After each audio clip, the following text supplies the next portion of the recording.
Welcome to Wadsworth History on Film, a program presented by the Wadsworth Area Historical Society and designed to record the oral history of Wadsworth for posterity. I'm your host, Cesar Carino, and our special guest today is Glen Hoerger. Glen, you've been around for a long time in Wadsworth. As a matter of fact, I think that you probably lived the exact same spot where you were born, up there on Stony Ridge Road, or now they call it Reimer Road. Is that accurate? That's correct. We're going to come to that, but we have to find out when you were born and what day, what year, and all of those other kinds of things. Would you tell us that? Are you sensitive about your age? Oh, not at all. Not at all. No. How old are you? I'm 66. 66. At the moment. At the moment, you're 66. So when were you born? Born on August 28, 1931. Well, you are close to the 67 mark, aren't you? Very close. the very, very close to the. And where were you born? Right there on. I was born at the farmhouse. In later years, we built a ranch house just to the west, and my wife and I have lived there for the last 25 years. Right. Now tell us where the farmhouse was geographically. In other words, it might be a housing allotment here in 20 years or 10 years or 5, something like that. But tell us from the intersection of 57 and Reimer Road. From the intersection of Reimer Road and 57, you'd travel east, and we would be about 3/4 of a mile from that intersection on the north side of the road. North side of the road. Yes. And what is the distinguishing feature about that right now? What kind of a... Well, we've always referred to the Stony Ridge as a rock cut, and it was a WPA project back in the late 30s. What can you tell us about the rock cut and why we called it Stony Ridge and then why we changed it to Reimer Road? Well, the road originally went around to the south side of that ridge. The ridge is a huge rock It's formation. a sandstone rock formation. Huge, isn't it? Quite large, yes. The cut is probably 25 feet deep and through the ridge, and they used the material that they took out to fill in 3 small valleys to the west to make it a much safer road. Because at one time it was very, very hilly. Yes. Do you remember any of the work being done by the WPA on the Stony Ridge? Sure. You do. How old were you at the time when that was happening? About 4 or 5 years old, weren't you? I was a little older than that, probably 8 or so. Do you remember the dynamite?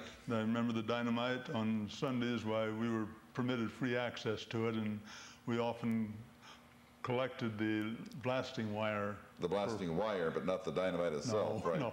What did it scare you? Did it frighten you when they would blow the place up? They blew it up for what, weeks, didn't they? Yeah, it was a long-term project, but I don't recall being frightened especially. I mean, it was probably no louder than a good thunderclap. Yes, well, so that frightens me a little bit now and then, especially if it happens about 1 o'clock in the morning, you're sound asleep.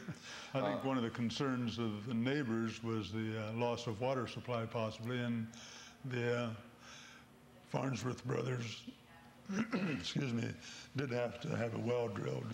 Now, which Farnsworth are you talking about here? This would be Lloyd and Russell are the ones that I knew. Lloyd and Russell. Yes. And they are the old folks, right? They are no longer living now. And who are their children? Esther Schultzman married Lloyd, and they have 2 children, Brenda and Linda, who neither of them, well, I won't say neither of them live in the area. The right. one Now, daughter Esther does. Schultzman was? Bird. Esther Bird, right. Yes. Esther Bird married Lloyd. Lloyd Farnsworth. Now, he's gone too. He passed away, and then in later years she married Claire Schultzman. So. Right. The Farnsworth are an old family here in Wadsworth as well. Yes. Now, who else was a product of your father and mother? What you have some? I have brothers. 3 brothers. Okay, and who are they, and when were they born? My oldest brother, Dale, who lived in the area nearly all his life till he retired from PPG, was born in 1920. I have a brother, Earl, who lives near Billings, Montana now, who was born in 1923. And brother Fred, who lives in Midland, Michigan. 1928. In 1929. January 3rd. January 3rd, 1929. Yes. That's why he was a couple of years ahead of us there. Right. Dale is living where now? He's down in Mission, Texas. So we don't have any of the Hergers except you, right? In the area, correct. In this area. Now, that generation. Dale was an engineer, wasn't he? Yes. At PPG. Maintenance engineer at Maintenance PPG. engineer at PPG. And Fred also? Fred was a chemist and worked for Dow Chemical. And what about Earl?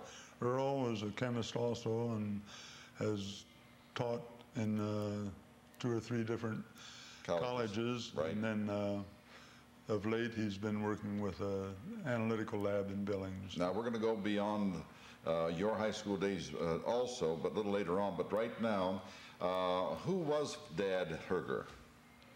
Dad was Eldon Frederick. Eldon Frederick Hoerger. Yes.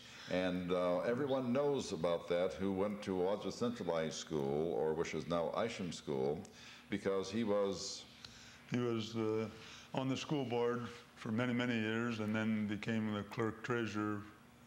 I think they just referred to them then as the clerk of the school board. And one of the reasons we all knew that was, or rather we recognized him as being that person, is that he had such a distinctive and beautiful signature on all of the documents for the school. And we'll be showing that signature after a little bit, because he had one of the nicest handwritings for anyone, but particularly a man, that I've seen for years and years and years. He was a school teacher, wasn't he? Yes. Where was he born, and where was his first school?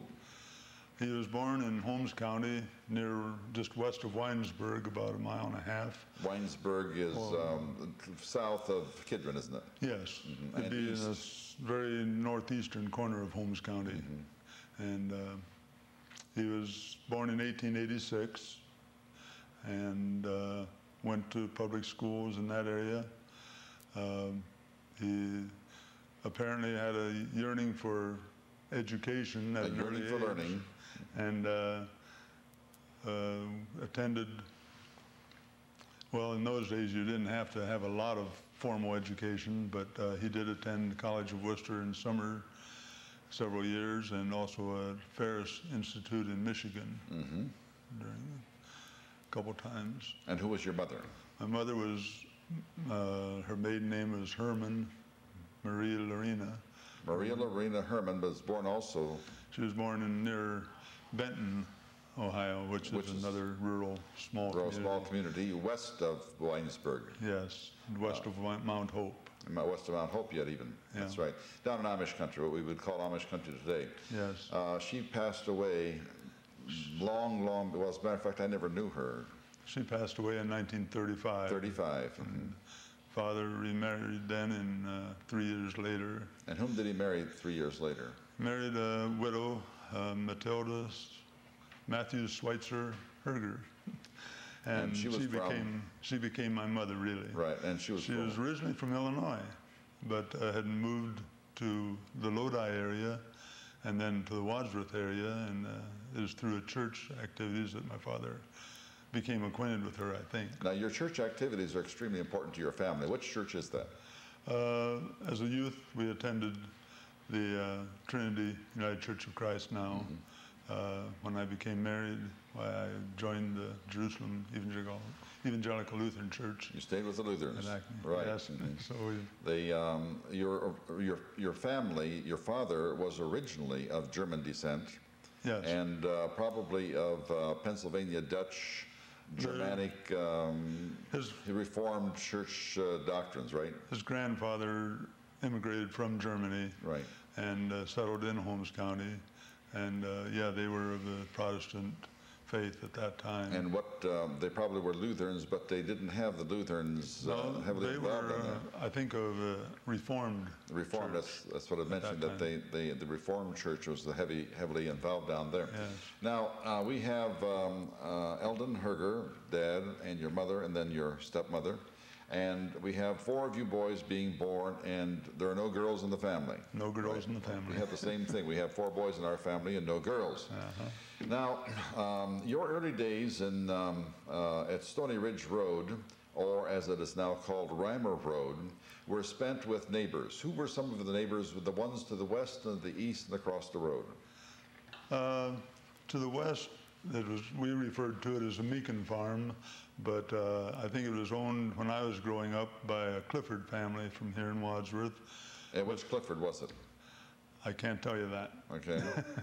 But it was a rented farm for many years, and so there were a number of different neighbors that lived there. Right.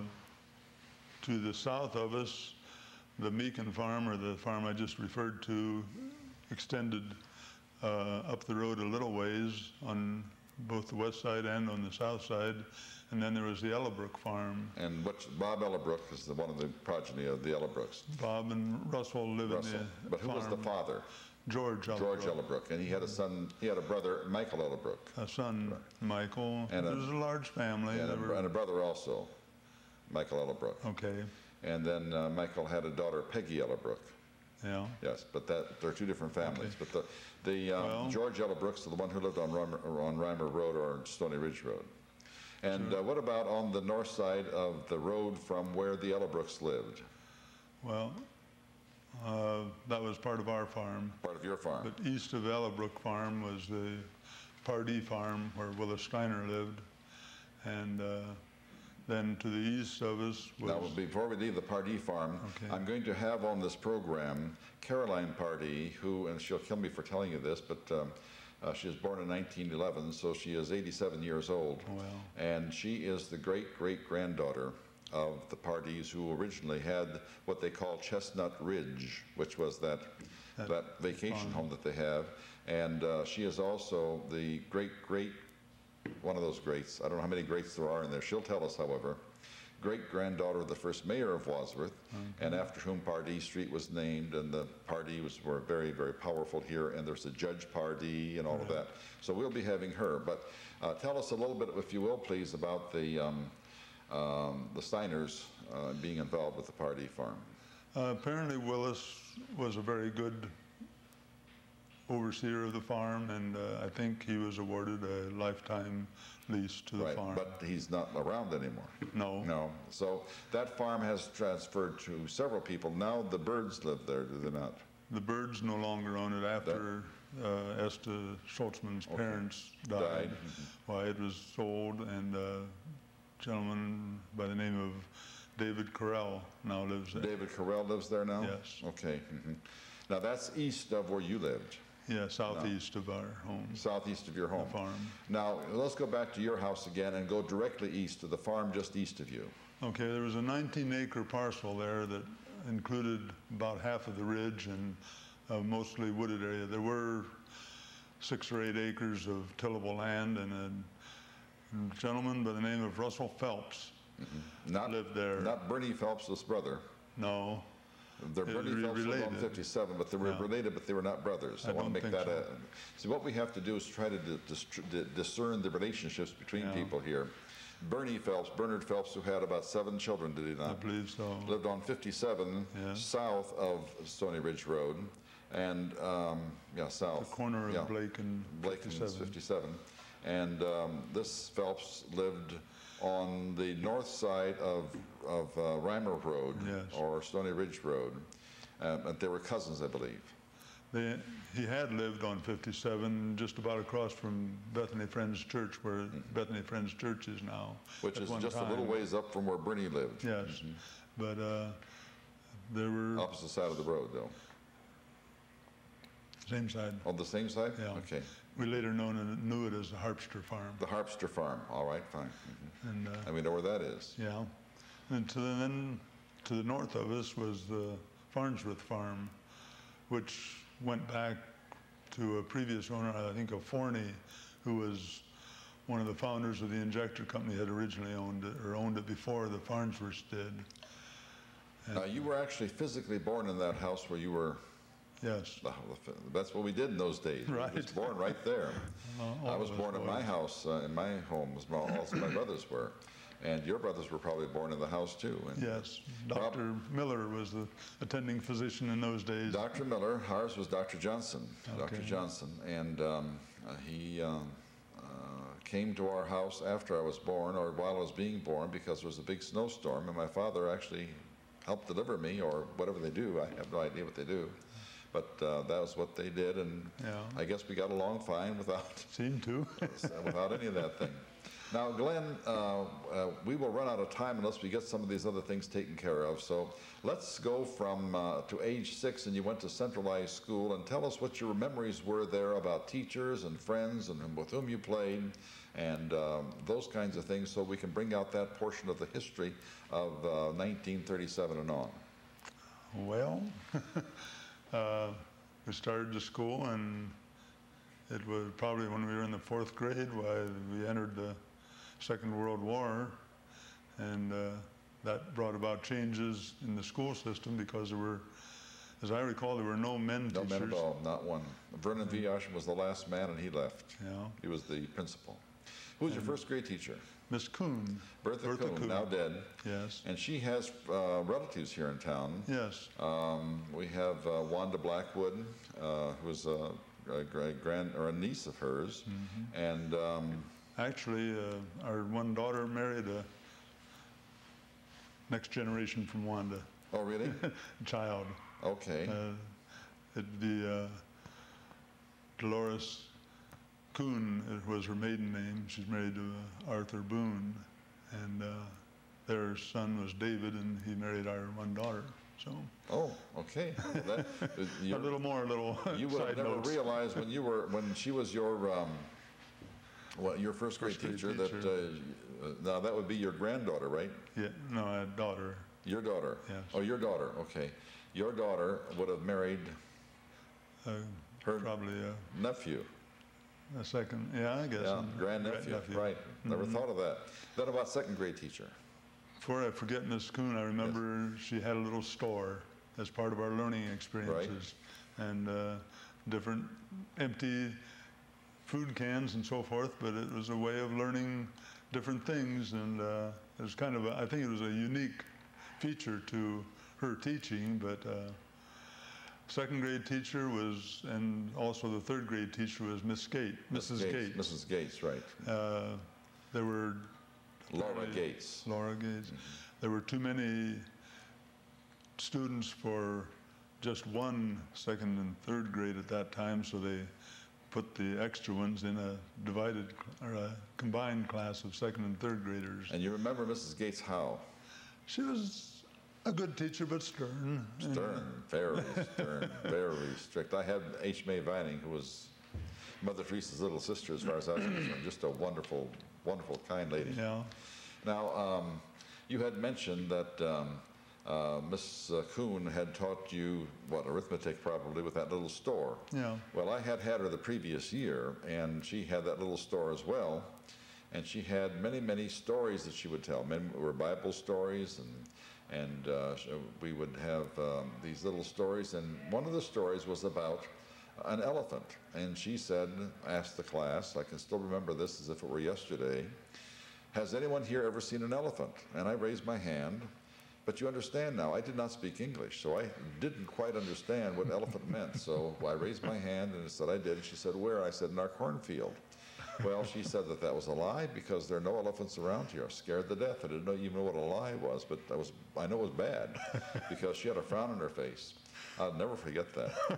And a few years ago, I called her. I just loved her dearly. She was a wonderful person. I called her in Indiana, where she lived. This is just before she died, about maybe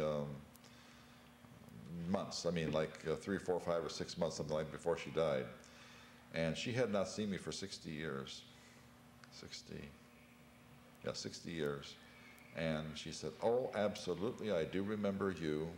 And I said, do you remember about the elephant? And she said, I don't quite remember that, but I do remember that I had a difficult time getting you to understand English.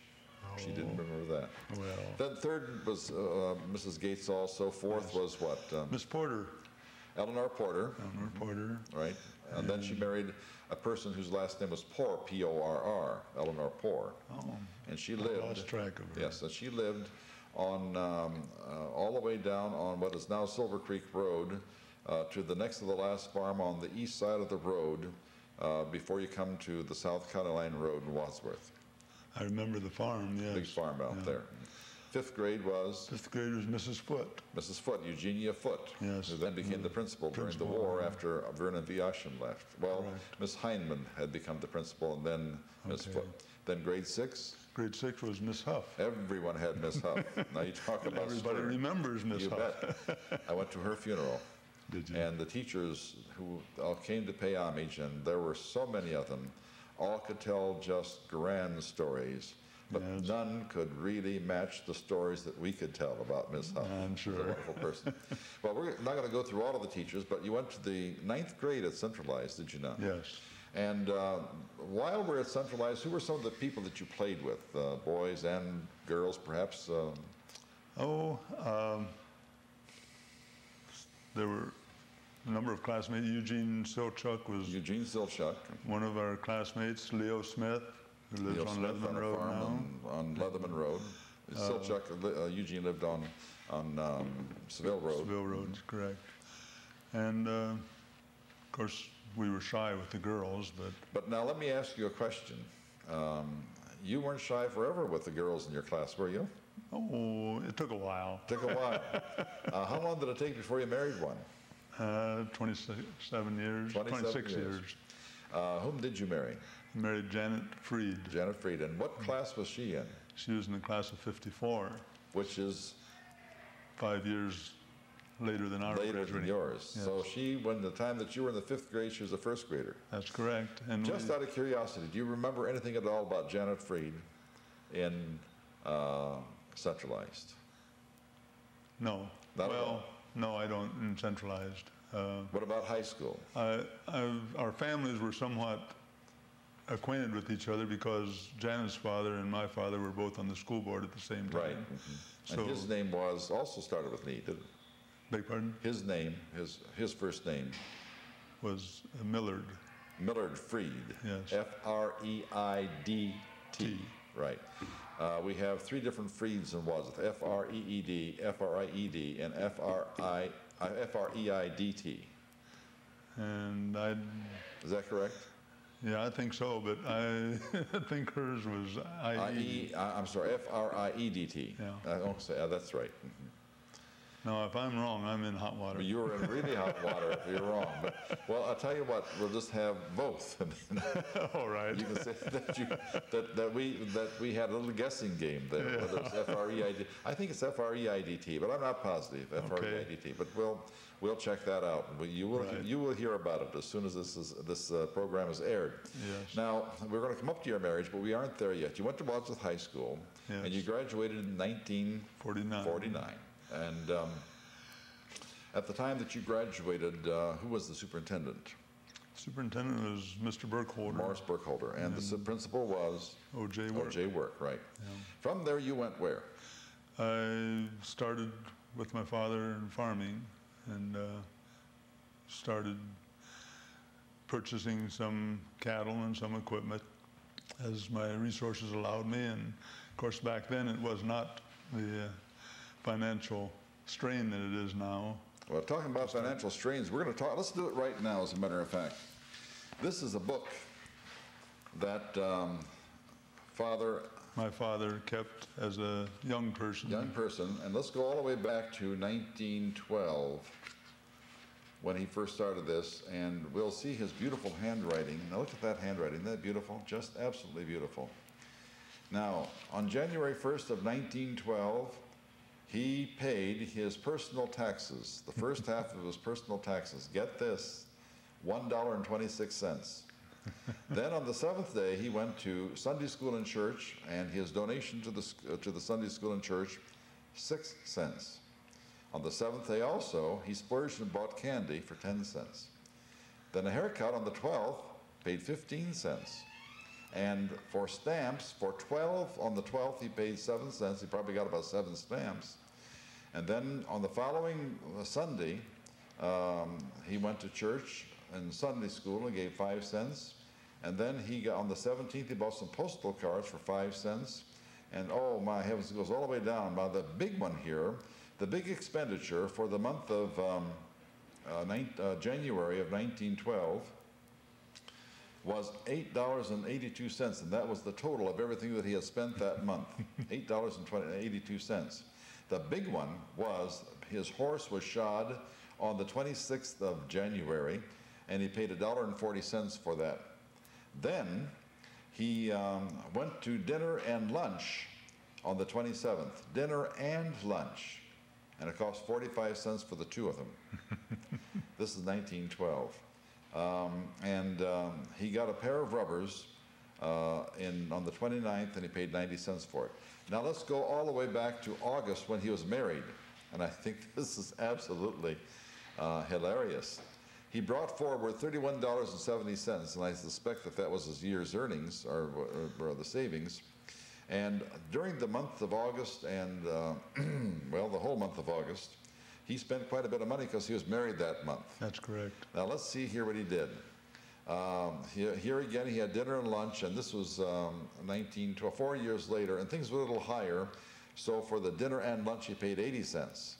Then he got 2.5 yards of linoleum because this is his new home, right? Yes, it was a rented home, but he wanted to buy some linoleum, $7.50, and then he bought 21 yards of carpet for the dining room, $13.65. And one rug 6 by 9, $4, and one rug 9 by 12, $32. 19 yards of carpet filler, that would probably be the pad, right? I imagine, yes. That was $9.50. And 7 yards of stair carpeting, $2. 7 yards for $2. Wow. And then he went to the farmer's picnic for 55 cents, but now he's way up to 10 cents for church. 10 cents for church. Dinner, 30 cents. And then he bought some horse feed for the horse that's in the barn for 15 cents. My heavens, we have all refreshments. He just kind of lumped them all together there and got 20 cents. And then he got a book. The High School Problem was the name of the book, and that was $1. This is what we paid, or he paid, in those days. And he still, at the end of the month, had a couple dollars left. And let's see how much money he had left at the end of August of 1916. He had $177.07 left. I think there were a couple gifts in there, but probably gifts in there too. He didn't. But isn't that just absolutely stunningly interesting? Now, you started at Wadsworth Centralized School, where your father was the clerk of the board. Yes. Now they call him the clerk treasurer, but the clerk of the board. When did he start doing that? Do you remember? It was in the late 1920s, I believe. He came on the school board as a member at the beginning, and then was later asked to serve as a clerk. His schooling at Ferris Institute in Michigan had been largely along accounting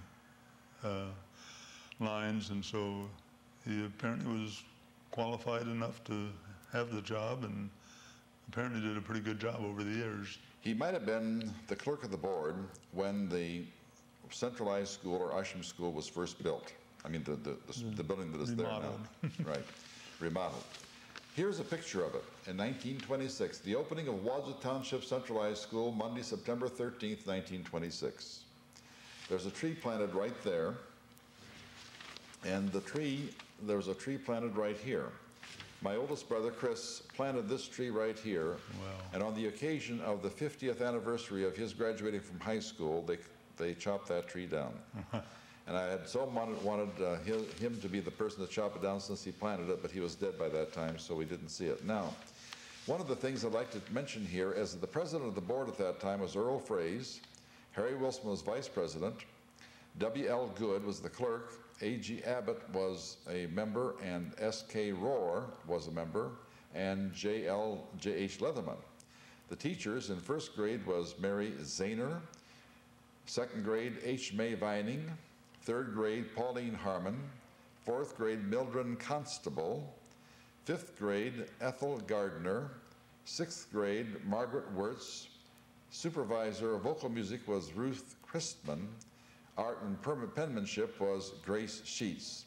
In the high school, which was what this did at that time, we went all the way through, was Eugene Berry, manual training in agriculture, Virginia Trundle, mathematics and science, Dorothy Brush, home economics and history, Anna Walter, English and science, Grace Sheets, art and penmanship, Homer Clow, instrumental and vocal music, J.B. Vining, Latin, Mathematics, and Supervision. S.T. Burns, County Music Supervisor, and S.H. Babcock, County Superintendent. He was the County Superintendent when we were in school as well. Yes. Now, I'm not going to read all of these other teachers, but I thought it'd be interesting to know that we had the school bus drivers in 1926 and 27, and that would be Mike Rohr, who's now dead. His farm is now the Great Oaks. Henry Rogers, which would have been Clyde Rogers' father. Father, I believe, yes. Elsie Hildreth, Otto Allen, Joel Gaiman, who lived out on Acme Hill, now dead. D.R. Kreider, I don't know which one that would be. Herman Brenner, whom we know. As a matter of fact, he drove bus when we were there. Yes. H.N. Stauffer, George Ott, Cleve West, Joe Stefanko, John Kramer, and H.C. Rickert. This has just absolutely so many wonderful things in it. We'd like a copy of this so that we can keep it in our historical records. Okay. Now, we have to get to some of the other personal things or we will run out of time. Tell us a little bit about the farming that you did. You bought these cows, number one, and you bought a little bit of equipment. Now, when you're talking about a few cows, you're talking about how many? When I was growing up, I think we had 7 to 10 cows, and that was the extent. We'd milked by hand until 1947 when my next older brother left for college, and then Dad said it was time for a milking machine. He couldn't milk very well by hand anymore because of stiffness in his hands, and although it sure didn't show up in his handwriting. Not at all. Absolutely did not. But I guess through 4-H was another reason that I became quite interested in the farm too. I had been a member when I was just probably 10 or 11 years old, and then during the war, the 4-H clubs were not encouraged a great deal because of gas rationing and all. It was difficult to do those things then. But as probably a sophomore, I joined 4-H club again and had dairy calves as a project. Now, who else was in 4-H that you knew very well and have known for the past many, many years? Oh, Eugene Silchuk and Mike Alexander were in the 4-H club at that Mike time. Alexander is now General Mike Alexander. Correct. Air Force General. Yes. And our advisor in the later years was Leonard Shelley. Leonard Shelley, who was Earl Shelley's older brother. Yes. Right.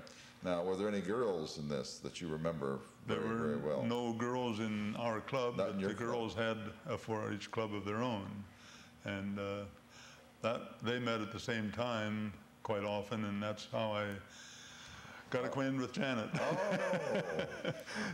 that's a surprise. I didn't think that was what was going to come out. You got acquainted with Janet. What part of the 4-H was Janet in? She was in sewing projects. Sewing projects. And she also had a dairy project. Just an outstanding young woman. Just an outstanding young woman. I agree. And she was one of those persons that you would like to have for any kind of a relative, neighbor, or friend, because she's such a good person. We know her. We've known her forever, as you have, obviously, because she's younger than we are. Now, from the 4-H, you became heavily involved with cows. And how many did you have from the 7 that you started with? How many did you have then when you started getting a few cows together, or cattle rather? I think we were beginning to increase the herd, and in 1954, well, late 53, we started considering remodeling the barn so we could make it a little larger for more cows. That was the end of the era for the horses, and so that end of the barn became available. And so in 1953 and early 54, we started to remodel the barn.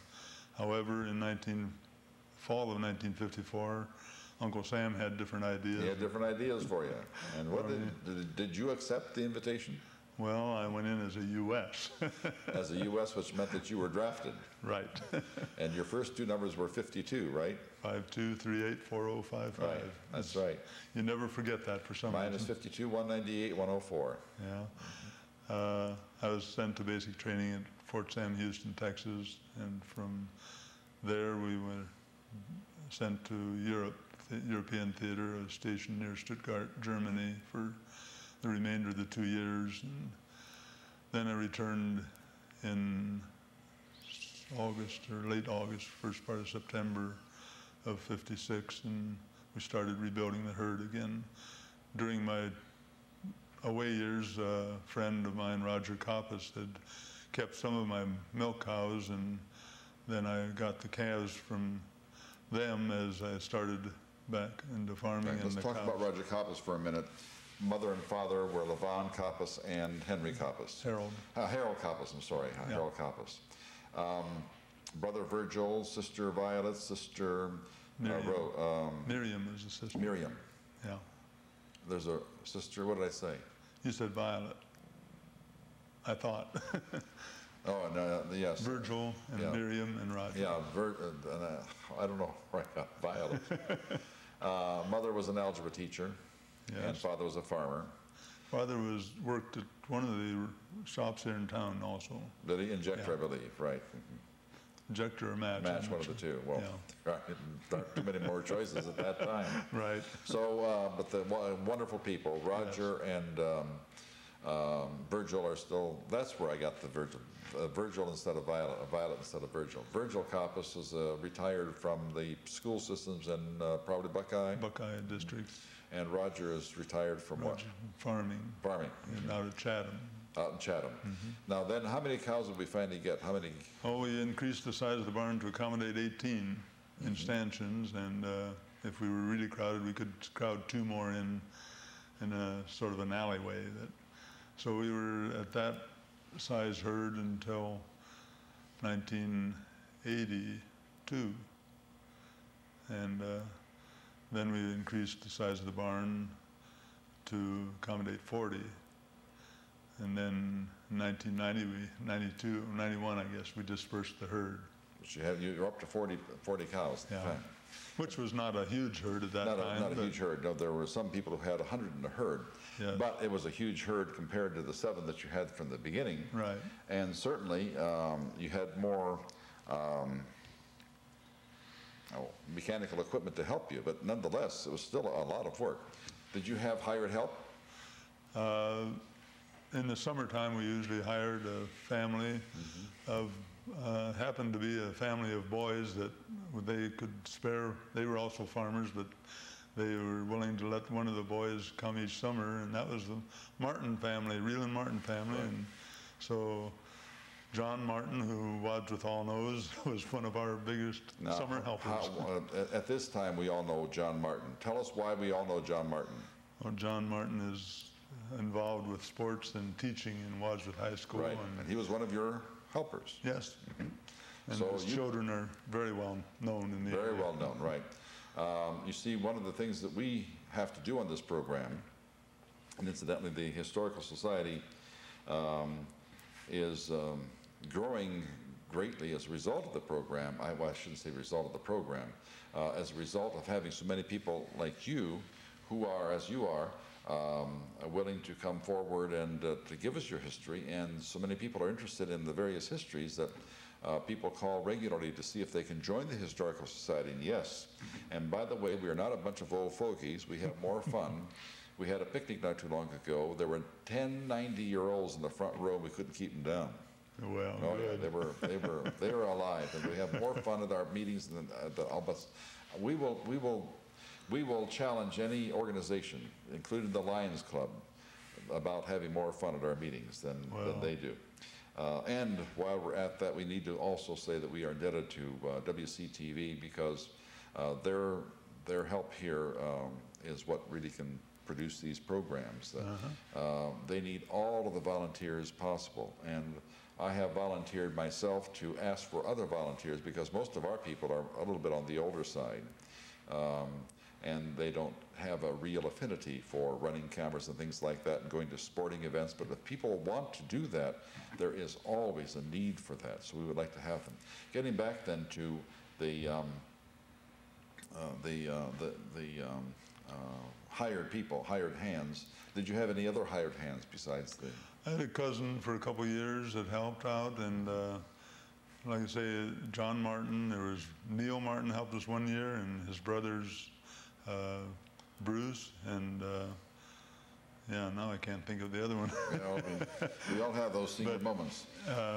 They all were very helpful during the summer. They allowed the family to take anywhere from 1 or 2 weeks of vacation each summer, which I think our children appreciated. Usually on a farm, you don't get that privilege. But, no, there's no vacation on a farm. I mean, we were fortunate that way that they were able to fill in. You milk 7 days a week. Yes. Twice a day, irrespective whether it's a holiday or not, you still have to milk. You mentioned that you were in 4-H and you took care of cows, and there were no females in 4-H, but there was another group which was parallel to yours, which had a person with whom you renewed a friendship, and her name was Janet Freed. Now, well, I shouldn't say there were no girls in 4-H. The girls had their own clubs. Had their own group, yeah. Yes, yes, but I mean, not in your group. No. But you kind of looked across the aisle there, and you saw Janet Freed. Now, tell us about that romance.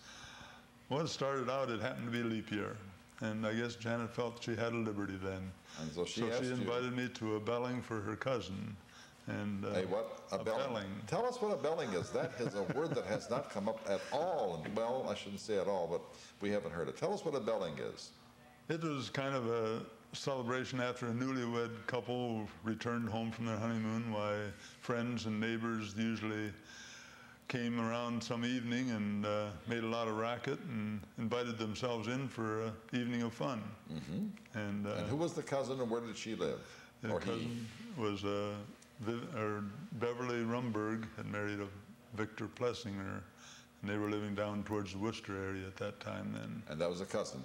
Yes, of Janet. So Janet said, Glenn, how about coming down to my cousin's house? They just got married, and we will have a belling, and this is leap year, and I'm asking you to go with me to go to my cousin's house who just got married. Now, is that what it was, or was it more subtle than that? It was a little more subtle than that. How did it must have, because it took us 5 years to tie the knot. 5 years. Now, one of you is awfully slow, or maybe both. I don't know which. Well, what happened? How did that work out then? You took her to the belling. Took her to the belling. We started to date each other pretty regular, and then she was just a junior in school at that time. High school. High school. Mm-hmm. And so she graduated, and then her intentions were to go to nurses training, which she did then. Mm-hmm. And in the meantime, about the time she went to nurses training, I went to the service. So. But she waited, and you waited. Correct. There were times when we wished we wouldn't, but it was probably all for the better that we did. It was very, very good for the better that you did. Then you got married when? 1957 in September in Jerusalem Lutheran Church on Acme Hill. The Jerusalem Lutheran Church. Who was the minister at the time? Mr. Bishop. Pastor Bishop. Pastor Bishop. Who is the father of Loyal and Roger. Loyal and Roger, who went to school with us. Yes. As a matter of fact, Roger was in your class, was he not? Yes. And Loyal was in my class. Yes. And Loyal is now retired as a bishop, as a Lutheran bishop, and we just celebrated our 50th anniversary of our graduation, and he gave just the nicest reflection, just a beautiful reflection. And another one of our friends, Mervyn Kilmer, did the same thing. Mervyn Kilmer is also a minister. Mm-hmm. Now, let's talk a little bit about the wedding and where did you live right after that. I heard you say something about the fact that 25 years ago you built a ranch house, but you were married about 30, how many years ago? 40? We celebrated our 40th anniversary last 40th anniversary. Fall. So for a long time you lived where? For 15 years? We lived in the farmhouse. In the farmhouse. With whom? When we were married, my folks moved to a house on West Prospect Street in Wadsworth. In Wadsworth. Mm-hmm. And their dad continued to work with the school board. And Millard Freed continued to work at the school board.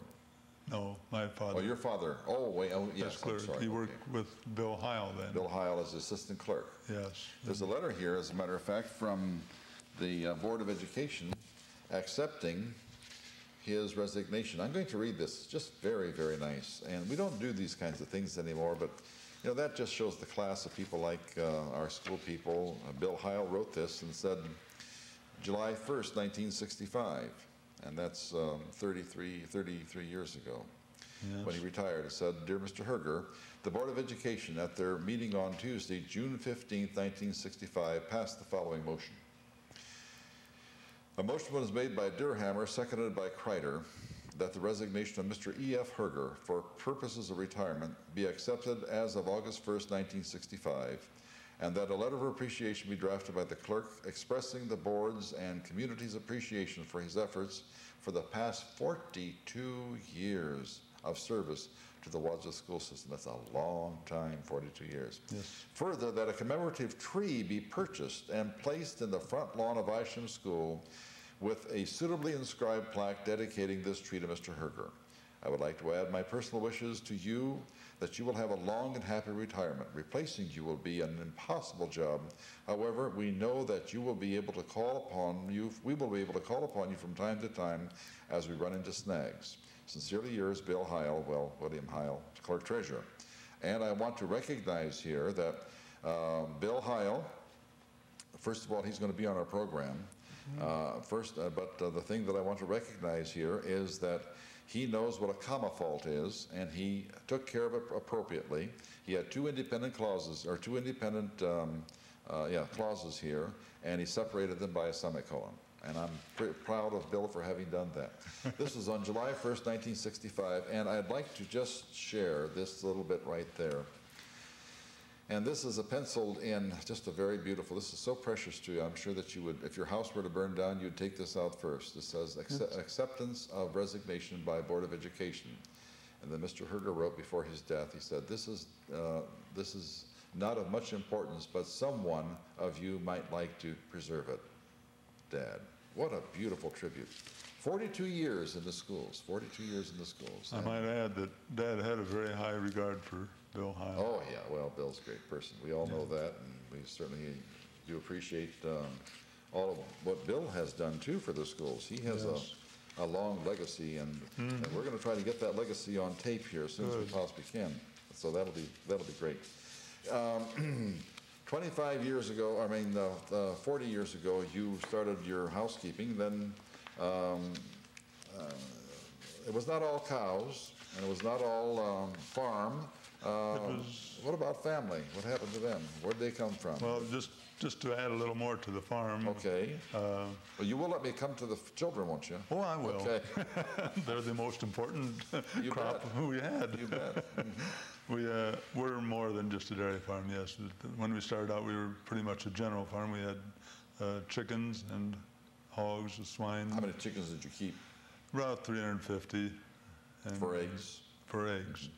And, of course, we always had a few for meat, too.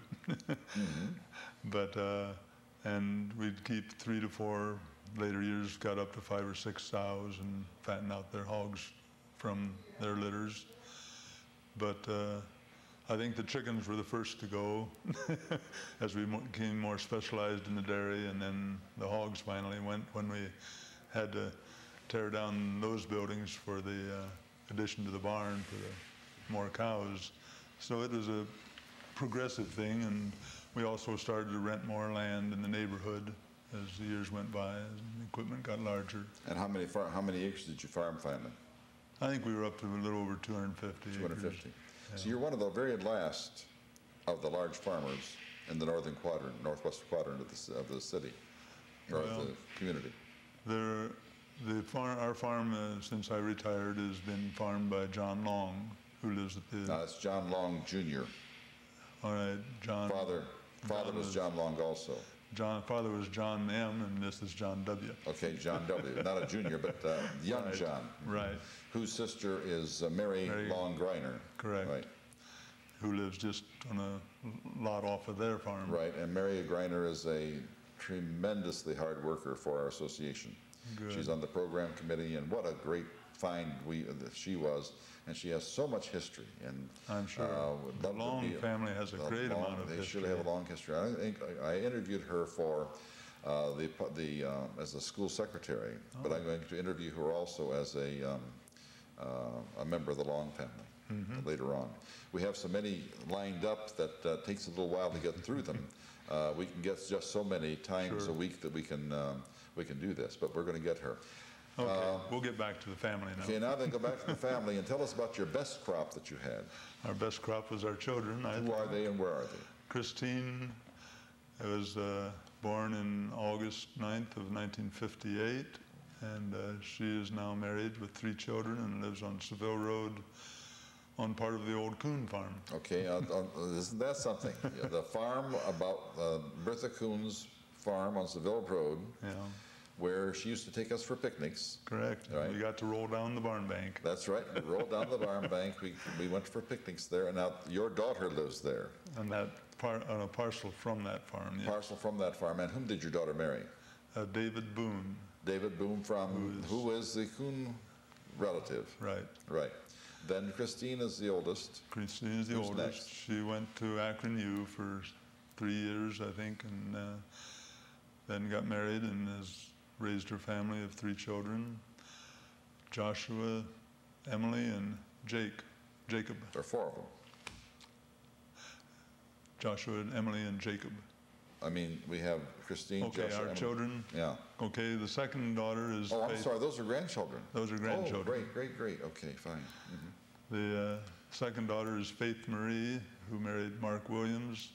She went through the school here and then attended Grove City College. Now, Mark Williams, there are 2 Mark Williams. Is this the one who's the actor? Yes. And a tremendous person for thespians. Yes. Yeah, a great person. Mark Williams is a great person. And they live just down the road from us, about 4 houses. Do you still call it Stony Ridge in your own mind, or you call it Reimer Road? Oh, I call it Stony Ridge, the area at least, Stony Ridge. Stony Ridge, yeah. I think the current owner of the Pardee farm has renamed his parcel Stony Ridge Farm. Really? So, Rather than Chestnut Ridge? yeah, And then I think so. the third one is? Third one is John, who is married and lives in Minerva, Ohio, and presently is running his own business as a portable sawmill operator. Oh, really? And whom did he marry? He married a Kim Lauer from her home was in Illinois, but her relatives were from the Coshocton area. Uh-huh. And then the baby? Jeff is the last one. He attended Wadsworth schools and is now working for the Wadsworth Township as a road supervisor. And whom did he marry? He married Debbie Doverspike. Doverspike, who was the son of Dr. Jim Doverspike, a very close colleague of mine at the University of Akron. Right. Jim died not too long ago. Correct, right. about a year ago. Now, we have a 5th daughter whom is in the area. We don't communicate with her much, but Denise. Denise, and is she She's married? married to Stephen Eberwine. Eberwine. Mm-hmm. That's 5 children then. Yes. That's a good crop. Yeah. It's a wonderful crop. Now tell us a little bit about Janet. Tell us what she does and what she has been doing for these past 40 years. Well, she and went tell us through... about the Freeds, a little bit about the Freeds too, because where they lived and all of that. Okay. Janet grew up on a small acreage on River Styx Road, just south of Greenwich Road. I think they had 5 acres, but they had a family cow and a big garden every year. So she was acquainted with the rural lifestyle. This you say on River Styx Road, south? South of Greenwich Road. How far? About a half a mile, a mile maybe. Who were some of our neighbors? Roars. And Brenners? Brenners were not real close neighbors, but Amstutz was to the north. Joe Winkler was to the south or the east. And Sam Roar was on the southeast, and well, in later years it was Melvin Roar was on the south of them. So we were married in '57, and she had just finished nurse's training and started to work at Wadsworth Hospital. She decided to become a full-time mother when Christine was born. Mm-hmm. So she left the nursing and devoted full-time to motherhood till all the children were raised and out of the nest, and her parents had both passed away. Right.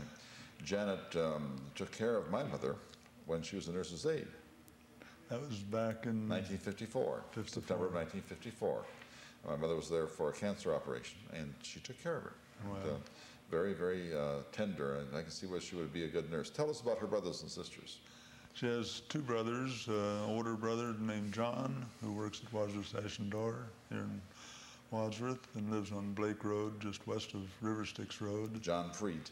Mm-hmm. And younger brother, James P., we always call him Pete, who is an attorney in Columbus. Right, and he's about 55 or so, isn't he? Yes. About that now. Now, we are so short on time right now, but I wanted to ask you some more questions about your father's. Well, first of all, you were in the military and you went to Germany and all of that. Did it occur to you at the time that you might have been almost close to your homeland, of your grandfather's homeland? I was made aware of it, yes, but the language barrier stopped you from doing that. How far away were you from where your grandfather was born? I think I visited that town at one time. Do you remember the name of the town? Yaxthausen. Yaxthausen. Yes. Wow, that's just saying that word is almost enough for a language barrier. Let's go back to your father and tell us what some of the kinds of things that you remember about his involvement with the Wadsworth schools. I mean, financial things and things of this nature. I mean, what was happening in the late 20s and early 30s, depression-wise, and what he had to do? Well, I'm sure I don't remember very much about those earlier years because he didn't relate a lot about those things. I remember the expansion or the additions that were added to centralized school. 1939 was one. And William Boyd Huff, I think, was the architect. Yes. And Akron firm, I believe. But he developed a close relationship then in those years with William Batchelder the third, the older. Oh, second. Second, the state representative's father. Right. And who's now 87 years old. He's a fine gentleman. Yes, he is. I don't remember a lot of the particulars, but things he would come home and sort of have to get off his chest, I imagine, and related. And he was always, his spare time was largely spent on school-related work because it did take a lot of time. There was. What about music in the family? My father played clarinet in a high school band. My oldest brother played clarinet in a county band in Medina and in the high school. Second brother played violin. Next brother didn't play anything, and I didn't play much. You didn't play much. No. But our daughter, oldest daughter, is a very fine pianist and plays regularly for Northside Christian Church. Quite a few there. Quickly now, two or three quick questions as we approach the end of the hour here. I should add that Janet plays the piano. And yes. She did play the violin in high school. And she plays very well, too. She yes. plays very well, very well. The Stony Ridge community produced a lot of wonderful people who are now dead. Going all the way up the road from Stony Ridge, from where you lived, do you remember the Mills family? Do you remember the Abbott family and all of those I remember people? The Abbott family well. What about the Mills family? Levi? No, this would be not Levi, but Louis. Louis Mills, right. Louis Mills. I remember them somewhat. Right, and do you remember the Abbott family who was yes. Mary Louise Cooter, who's now gone, and whose yes. son lives in Wadsworth yet, and whose husband is still living, Charlie Cooter is still living. And do you remember any of the people where you said the North Side Christian Church? You remember what farm that was? People in the name of Frank. Franks. That's right. And do you remember them? Yes. Yes. And they had a hired man whose name was Flossie. Flossie. That's right. That's what I was trying to get you to say. What did you remember about the Franks family? That is that their hired man whose name was Flossie. Yeah. We have to come to the end of our hour, and this is just such a pity because... Can I say one other thing? Yeah, please do. See. The social life of the community was probably the thrashing and silo filling, but the women also had what they called a farm women's club. Right. And And also in the wintertime, they had what they called Farmers Institutes. Right, and used to give plays. Yeah. I remember those very, very well. So I'll stop at that. No, I wish we could continue. We have come to the end of our hour. Glen, you've given us a wonderful piece of Stony Ridge history. And we now call it Reimer Road, but I still, in my own mind, call it Stony Ridge. You've given us a wonderful legacy, not only of your father's many years of service to the Wadsworth schools, but your wonderful family, all 4 of you boys, and you've all picked out wonderful wives as well. We don't know all of them. We didn't get a chance to hear about all of them, but I'm sure that they're all great. And now you have given the community 5 wonderful children as well. These are the people who have made the Wadsworth history. The Glen Hoergers of this world are the ones who made Wadsworth history. We are grateful to you and thank you for being our guest today. Thank you.